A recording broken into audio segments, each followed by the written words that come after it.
Hello, everyone, and good morning. Thank you so much for tuning into the show. And I'm here to tell you that if you enjoy the show in any capacity at all, maybe I'm funny, maybe I have good guests, maybe, I don't know, sometimes I'm interesting, whatever. If there's anything that you like about this show, please hit that follow button, that subscribe button, wherever you're listening. If you're on YouTube, make sure you like the videos, you subscribe to the channel, you comment, and you share. I am tired of working menial jobs and would love to speed up the process of making some money on this goddamn thing. So please like, comment, subscribe, share, tell everyone about us wherever you listen to the show. Follow it. Makes a huge difference. Thank you guys. Enjoy the episode. Easy like Sunday morning, brother. Thank you all so much for tuning into the show. I am excited to talk to you guys for this half hour that we have together. I know I said Sunday morning, and it's not even Sunday morning for me. It's actually Sunday afternoon. It is 1 o'clock in the afternoon for me, and I will drink this coffee at some point. Oh my God, I'm the worst. Hot-ass coffee. Oh, Jesus, just burnt the shit out of my mouth and my tongue and my face. Holy Christ. Anyway, guys, thank you all for tuning into the show on this lovely Monday. Look, we finally got a frame. Look at that. That shit looks like $1 million now. For those of you who aren't watching on YouTube and are just listening to the show, my Smoking Simian poster that I've been saying I would get a frame for, since I started this fucking thing, I finally got one. Do you believe that? Would you believe that? No, it looks really good. I got a whole bunch of, I put all my artwork back up. I said, fuck it. We're figuring out a way to do it, and we did. We got Miles Davis over in the corner there. A phenomenal picture. Still can't get over that guy, right? I grew up my whole life hearing his name, and then I watched the documentary on him, and now I'm a lifelong Miles Davis enthusiast. I mean, he was so cool. He was the first guy to make being like a upset douchebag cool as fuck. You know what I'm saying? He was the first fucking one. He was the guy who was doing heroin and beating women. Well, I don't think he was beating them, but he was definitely cheating on them and treating them badly. And he was the first guy to people be like, whoa, that is sick. That shit is pretty cool, and I want to start doing it as well. All from the trumpet, right? He never separated himself from the trumpet while he was doing drugs. That's a lie, right? You have to put the trumpet down to put the needle. You know what I'm saying? Like if you were going to tie your arm up, you can't have a trumpet in one hand. I mean, fuck. How hard would that be? But no, the studio's looking sharp today. We're doing moving some things around. Things are going to look nice. We might even move the cameras around sometime soon. I would need some new wires, some longer wires, but nonetheless, does not matter. Things are nice. Things look good. It's all about tasting and touching and testing, right? Taste, touch, test. Taste, test, touch. The 3 T's. The guides to life. You have to try a little bit of everything. Boom, boom, bing, bong. And hopefully commit to something, which is kind of where I'm at currently. And again, I'm not the biggest fan of talking about myself. But when I'm on here, I kind of have to shed that because part of the reason why I'm on here is because I want the experiences I have, I assume other people are having them as well. Some of them. And for me, it's been, kind of realizing that I'm not sure if the entrepreneurial route in the conventional sense of having a glove company or a merchandise company or any of that shit, I'm not sure if that's necessarily for me, Luckily, I'm only 24 years old and I have some time, right? The biggest, something that I say all the time, the biggest lie we're told is that we have time. And but it's not necessarily a lie, right? When you're as young as I am, 24, you do have time. There is still time to make things happen. However, there are things that you do have to commit to by this point in your life. I mean, you'd hope that you're committed to something. It only gets harder. That's the other thing, is that as time goes on, it only gets harder to commit to something new and try something new, or commit to something that you've been doing as a hobby, and maybe you want to make it a thing now. You want to monetize it or whatever the deal is. It only gets harder as time goes on, So we have time, but we don't have time. Time is a dirty motherfucker, isn't it? Time is a lying bastard. Today we're going to talk about time. Hold on, my laptop might die. And that would put a damper on things. See, I got this new setup, right? There we go. We got a smaller table over here. It looks nicer, though. It looks nicer and whatever. But yeah, time is such a double-edged sword because you got to be on the right side of it for anything good to happen, right? And right now, at this age, and people, whoever is in this age bracket, we're on the right side of it, more or less. It only gets harder to change things. But the key is to do different shit. The key is to be multifaceted. Multifaceted. Yeah, you have to, because I've talked about it before, where you see athletes and they're done, they're retired, but what are they going to do? They go crazy, they beat their wives, they, do drugs, they do whatever, right? And part of that might be from getting hit in the head in some of these other contact sports, I should say. But, yeah, it's got to be strange to go from knowing only one thing and then it just being taken from you without having another way for you to go. But the reason I'm bringing all this up is the time dedication and deciding really on what the hell you really want to do, what you really want to do. A lot of us do things because we have to do them. A lot of us do things because we think we want to do them. We think that's important, right? We think we want to, work in an office or something, or we think we want to, I don't know, whatever the fuck you people think about. We all think about things. I'm not going to rattle off every single one. My Rolodex is low. You understand what I'm saying? When is that? I wasn't even alive for Rolodexes, and I say that shit. That's how you know I'm like... I went to an open mic the other night, and I was telling a joke, and obviously, right, what else do you go to open mics for? To watch. Yeah, I like to watch struggling comics. No. Open mic, telling a joke, and in there, I mentioned my age. I had alluded to the fact that I'm, around the age of 24, and the host goes, did anybody, when he said he was 20, he said I was 25, so he didn't even know. He's like, did anyone say, what the fuck? Right? Because I look like an old bastard. Look at my worry lines in my forehead, because I'm always like this.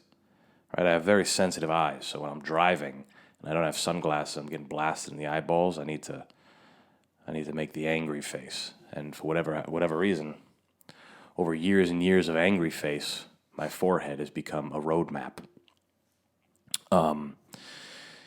Nonetheless, I forgot why I brought up any of that shit. Oh, deciding on what you really want to do, right? Some of us, we get really good jobs, right? Some of us we get phenomenal jobs, and, it may seem like that's what you want to do. But when you think about it, is it? Really think. Really go back when you were a kid and you said, I want to do this. Was it really be a lawyer? Was it really be a marketing manager? Was it really be these things? You know what I'm saying? And obviously we grow as people, right? If we still had the same mindsets that we did as kids, a lot of things wouldn't be. We wouldn't have these wonderful constructs that we all live in, right? We wouldn't have the old 9 to 5 get paid, 40-hour work weeks that we all love. We wouldn't have all these societal norms and all this stuff. We'd just be crazy children running around as grown people, And who wants that? Who wants to be out having fun all the time without a care in the world, doing absolutely everything that they want? Everything that they want. When you're a kid, you put up a fit when you're forced to do shit you don't want to do, right? You can't do that as an adult. Yeah, I don't want to work overtime. Yeah, they'll fire your fucking ass. You can't do that as a fucking human. But again, we all have different backgrounds. We all have different circumstances, is the word I was looking for there. We all have different circumstances. There's something to be said, obviously, from people who come from impoverished environments and they become a product of their environment, right? They become a product of where they grew up. And that's a little more spoken about, right? Because it's tragic.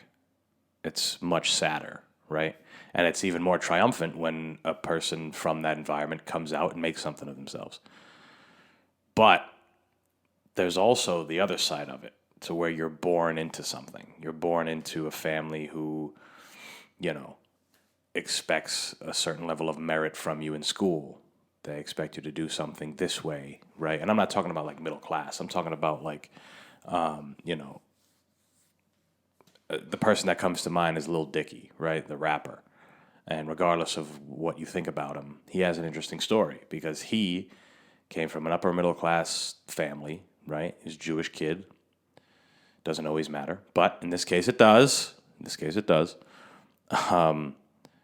And he started rapping with his money from his bar mitzvah, right? That's how he kind of started. But he went through school and he was doing a job like, a job that his family would want him to do and something that he thought he wanted to do.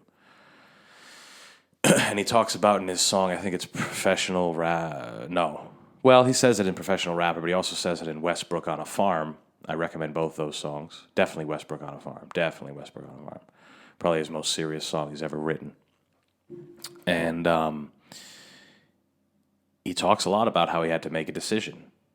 He had to make a choice, one that goes against everything his family wants. Now, the reason why this is so interesting to me is because, again, we've only been told about the sad stories of people who come from shit environments, they get influenced, and that's what happens. They join gangs, they do drugs, they commit crimes, they don't go to school, they don't get to the next level in life. They kind of just stay there, crabs in a bucket, right? Everyone stays, they pull each other in. Every once in a while, somebody gets out. That's the story we hear more often. We never hear about the middle class guy who didn't want to be an accountant anymore. So what he really wanted to do and what he realized what he wanted to do and was willing to put in the work. That's most important. Was willing to eat shit for years. He wanted to be an artist of some sort, right? Maybe a sculptor. He likes to make little sculptures for people, right? He's really a creep, this person. He's really a fucking weirdo. But nonetheless, he doesn't want to be an accountant. He wants to be, he wants to express himself as being a sculptor. And, you don't hear that story. You don't hear his family telling him, hey, this is stupid. What are you doing? You have a great job. This is dumb, right? And it's not as tragic, but it is a story. It is something that happens in this life. Just because you don't come from absolute dog shit conditions doesn't mean that there isn't, human struggle and humanity involved in your life as well. And part of this humanity that I'm talking about is deciding what the fuck you're going to do with your time here. This to me is such an interesting question because you meet all different kinds of people, and it seems like there are some people that don't mind. They don't put any thought into what they want to do here. They just kind of do. And again, you've heard me say do or don't. So to those people who just do, that's great. It takes a certain kind of person. It takes a person that doesn't really, entertain some of these other thoughts, some of these things of like, when I was a kid, I wanted to do this. And for some people, they don't have those, right? For some people, when they were a kid, they wanted to be a fucking baseball player. And it's not like you can just start being a baseball player at 24 years old. You know what I'm saying? You could be a scout, right? You could be in the baseball realm. Very true, right? Which you may even be happier. If you wanted to be a baseball player and instead you get a job in the, corporate office for the Red Sox, that's pretty fucking good. That's pretty good. That might make you want to quit your job that is paying you more, right? And go ahead and do that. But it just seems to me that some people are just part of what they want to do on this life is live in a way where there's no real, I don't know, there's no real connection to kind of what they're doing. And they're more concerned about, and this isn't bad either, I'm just kind of, I'm just saying this. Whatever they're doing on a day to day, right? Think about it. We have to sacrifice our lives for something, right? And some people may disagree and say, well, that's part of our lives. Well, if we break it down to an animalistic type thing, right? A level like that, no animals go to work. No animals, have to worry about the things that we worry about. We have bigger brains, so we created all these things. They don't have to worry about any of that shit, right? Their lives aren't sacrificed by anything. They just live, right? We, on the other hand, have jobs, we have bills, we have, societal pressures and measures and all these things that we want to adhere to, most of us. And, in order to do that, you need to sacrifice part of your life, part of you living, right? Remember when you were a kid and you didn't have anything to do? You didn't have shit to do. You didn't have school. Think about before you went to school. I mean, that's pretty fucking hard to do. But imagine, right? Before you went to school, all you did was fuck around all day, right? That was your life. You didn't have to sacrifice life at all. And then as soon as you go to school, all that time you had fucking around is now put into something, put into a different construct, right? That's kind of what it is. So my point is we all have to sacrifice for something. And for some people, that sacrifice it's not a huge deal to them, right? They'll do anything. I've spoken to plenty of people that are like, yeah, I just want to make as much money as I can, as quick as I can. So for them, a trade makes sense, right? I talk about Sandbergs. They've both been on, Nick and Chris.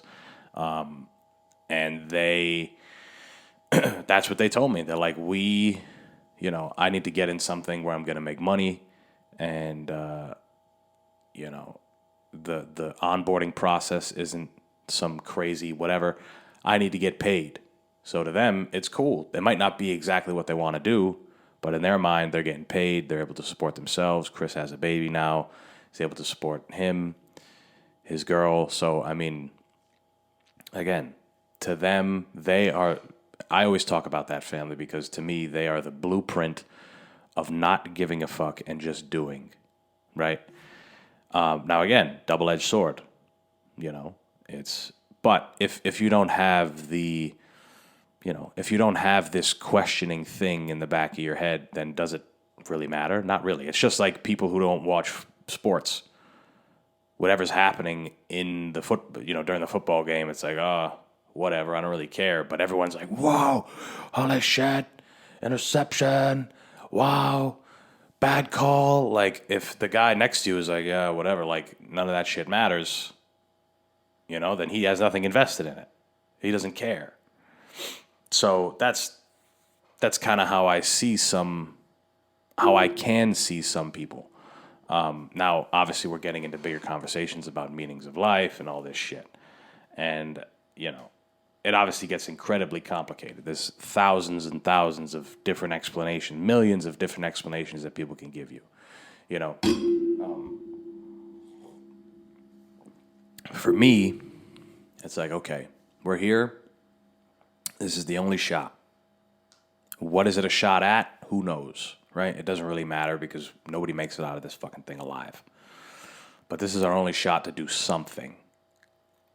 You have to decide what that something is, right? If it's make a bunch of money, cool. You know what I'm saying? If that's your goal, then you need to determine how much money, what the magnitude is, and then how you're going to get there. Now, a lot of the people who are most worried about money, they are willing to do, just about anything at different levels, right? So we were talking about tradesmen. They make good fucking money. They make good money. Don't let anybody tell you different. My generation and generations before me were told, hey, don't do that. You're going to be what, a plumber? No, don't do that shit. Now there's an influx of degrees and not enough jobs, and now trades are paying out the ass for people.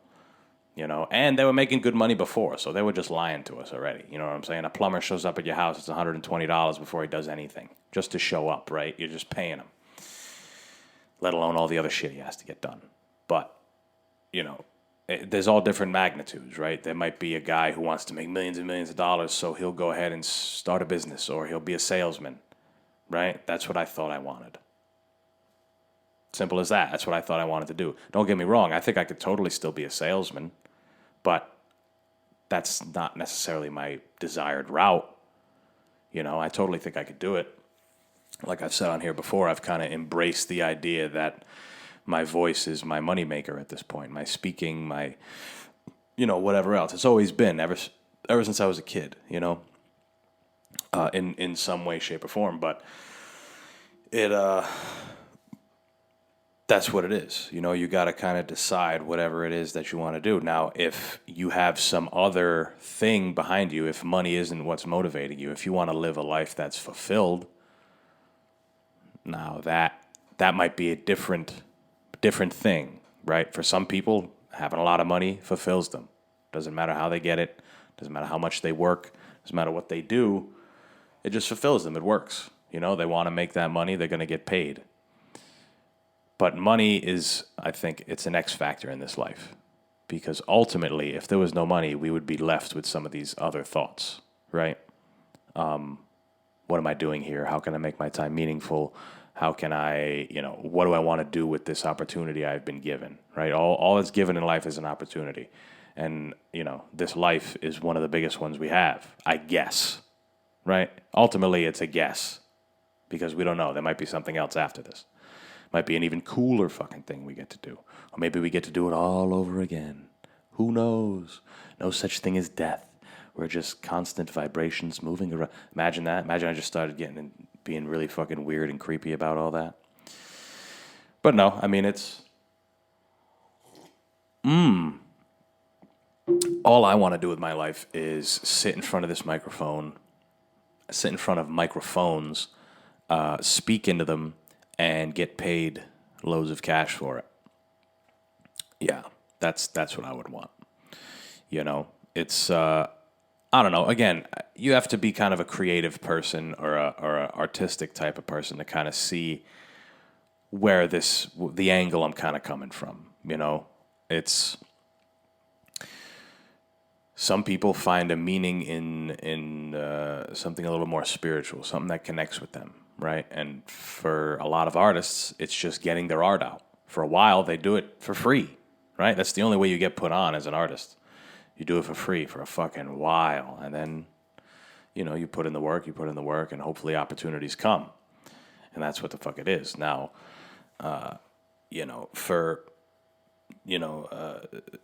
more rigid or X's and O's type people, more analytical type people, they're worried about other things, right? It's not necessarily a spiritual, crusade they're on in this life. It's because think about it. Artists, like I just said, all artists, they make no money at the beginning because nobody knows about them. Nobody wants to go see them. Nobody wants to buy whatever the fuck they're selling. Nobody wants to do any of that, right? They don't really have a construct behind them, right? They're trying to work their way into it. They're trying to work their way into the entertainment industry, into the, whatever. They're trying to work their way in to a place where they're getting money and different opportunities and all that shit. But at first, you eat shit for a while. And if you're one of those people who just wants to get paid, it doesn't... I think it's healthy to have both, right? Because you can't be this naive person who just walks around all day. I love just making my art, and I make these little bracelets, and I give them away, and, I do nothing else. I collect a check, disability. I had a knee surgery 3 years ago. I've been able to milk that, and I use the proceeds from that to make these bracelets that I give away all the time, and I live all right, yeah. You can't just do that, right? You got to eventually get paid. Fuck. What are we here for? I mean, shit, if we're living in a world of money, we do have to get paid at some motherfucking point. Now, that's the thing, right? If we didn't have to get paid, how would we act? That's an interesting question. If money wasn't a factor, right? If we just lived, right, in communes, or honestly, the way I'm thinking it, if we just lived in this world now, but with no money, right? Everything's free. Gas is free. Vehicles are free. Housing is free. All that shit. Would people be angry about anything? Would there be wars? Would there be any of that shit? And I'm not a person who's trying to say, peace, la, la, la. No. Because without all that shit, what the fuck would I come on here to talk about? I had such a lovely day. I picked up my 15th Mercedes AMG, and I crashed it right into a fucking tree, and the tow truck man, who doesn't get paid, picked it up, and and I went and got another one. It was great. I went to the hospital. They gave me, medicine for free, and everything was just lovely. And I went to my class that I don't pay for, and, I would have nothing to talk about. There'd be nothing cool to talk about because everybody would just be in La La Land forever and ever. But it is an interesting thing, right? If money wasn't a factor. And it's crazy because I went to school for finance. I love, learning about the markets. I love all that shit. I do love learning about money. And I'm happy that I went to school with that education because a lot of the shit that I talk about, a lot of the stuff that and I haven't done like a big finance episode in a little bit, but a lot of the stuff that I talk about, it's, to me, it seems like it's common sense, right? Put your money in an S&P fund. Inflation and taxes are what's killing your dollar. Don't put it in your bank account. All this shit, all this ETFs and securities and commodities and when to do this and when to do that. All this stuff to me is, for lack of a better term, elementary, right? It's something that I thought was common knowledge, but it really isn't, and I'm happy that I got my degree in money, right? I got my degree in finance. And it is important. I'm not on here saying, money is nothing. No, money is fucking important in this world. And it's a shame how important it is, right? And how much stress it can cause us and all these things. But we do need it, right? And with money comes freedom. The more money you have, the more you can do, the more you can pay for, the more you can, account for, the more insurance you can get so bad things happen, it's covered, right? All this stuff is, freedom of location comes from money, right? Most of the time. Or, I guess you could be a homeless motherfucker and live wherever you want and go all over the place, right? You don't necessarily need money. But nobody wants to live that life, right? Most people don't want to do that, And, but it would be interesting. It'd be interesting to make an experiment. But what was I talking about? I was talking about how my financial literacy is, it's important. That's why I've said it on here before. And maybe next week we'll do a show about that shit again because I haven't spoken about it in a while. And, we'll pick a topic or whatever the fuck. We'll see. But, yeah, I always recommend people to do what they can with what they have monetary, You can become a little richer if you do small things, right? If you do these small little incremental things, just like putting your money in a fund, putting it in the market. A lot of people are turned off by that. It's a casino, we don't know. And yeah, it can be. It totally can be. But there are ways to invest safely. But people don't know nothing about inflation. They don't know nothing about interest rates. They don't know nothing about taxation. Those are the three killers of wealth. Those are the three killers of money, I should say, because if you have wealth, you know how to operate around those three things. But it's taxation, right? Number one is taxation. We don't know what the tax laws are going to be 5 years from now, right? In 5 years, it could be some crazy number, and now you're losing far more money, right? We don't know what it is. We don't know what could happen. We hear about different things, right? Maybe you're in the know a little more than others. But we don't know until it actually hits us. That's why the 401k is such a scary thing, right? Because you work 30, 40 years, and then you take your money out, and it's taxed on something you didn't see what happened, right? Some crazy tax rate. The tax rate now might be a certain number, But you pull that shit out, and it might be a crazier number. It might be less. That could be good too.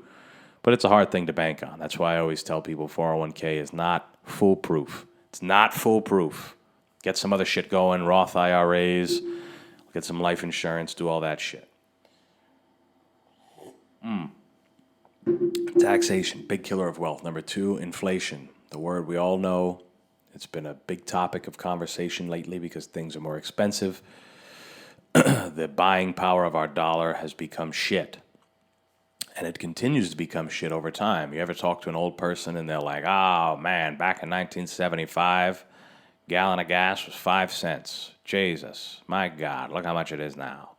And I mean, that's got to be crazy, right? I've never lived in a world where, that was ever true. I mean, when I was a kid, gas was, a dollar something or, whatever the fuck it was when I was a child. And now it's, closer to $4 than it is $3. But to be around when gas was literally cents a gallon, and then now we're here at almost $4, I mean, holy shit, that's got to be crazy to look at, And I don't want to be 65 and saying, wow, I can't afford gas. Gas used to be cheap. Now look at it, So inflation is a motherfucker, and your dollar actually rots away in a bank account because they don't give us any money anymore, which leads me to interest rates, the third killer. Because if you don't know what's going on with interest rates, then you don't know where to put your money, and bank accounts don't give you shit for interest anymore. Again, in the 70s, they gave you big fat interest rates. You make some money on a CD, right? You get 10% back. That's pretty fucking good. That's a for sure deal. You just put your money away and don't touch it. My grandmother talks about all the time. I used to go here and there and over there and I switch the money. This place give me more. And she'd go back and forth. Now, she still does it, but she don't make no money now. She just does it for sport. She does it just to keep busy. But to go for CDs and that type of thing, no. Get your money out of the bank. And I am a perpetrator of this, but get your money out of the bank, put it fucking somewhere, and let it work for you. And I mean, that's it. I talked about a whole bunch of different things on here, but at the end of the day is over. And that's it, guys. This episode is also over, so make sure you click the links in the description. Follow me, follow the show. We're going to be doing something different on Instagram, so keep out for that. I'll let y'all know about that. And also, I mean, I might as well put this out there if you've gotten to this point of the episode. March 3rd, I'll double check that, but March 3rd, I'm going to be at the Comics Roadhouse at Mohegan Sun. So if you're in the New England area, Connecticut area, you want to check it out. It's going to be my first show back, my first legitimate show back. It's a bringer show, so I do get a little bit of schkarol if you show up and say my name. So if you do show up, go ahead, say you're there to see Antonio Barboza, the magnificent comedic genius. No, but you know what I'm saying. This is going to be a lot of fun. I'm going to be promoting it on here. I'm going to be talking about it. It's a little while from now in March, but that is a date that I do have.